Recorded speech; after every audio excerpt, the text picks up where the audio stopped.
Джалтай күйін халық топлушунун депутаты Николай Андрушой белли тани var olan durum insanı dalgalandırır.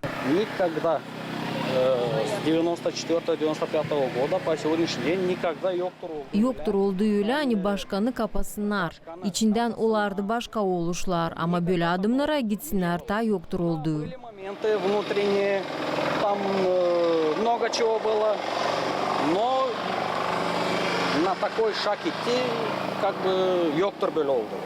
Mardın 25'inde başkanı tutukladılar, sonra da 20 sutkaya kapadılar. Спасибо, что вы собрались. Sağ olun, hani toplandınız, zira zor durumdayız. Bu takım aksiyalar Gagauziya'nın başka köylerinde de geçtiler. Başkanın Gusul Yevgeniya'nın tutuklamasından Mardın 25'inden avtonomiyanın 10 yaşamak yerinde cümle toplantıları geçtiler.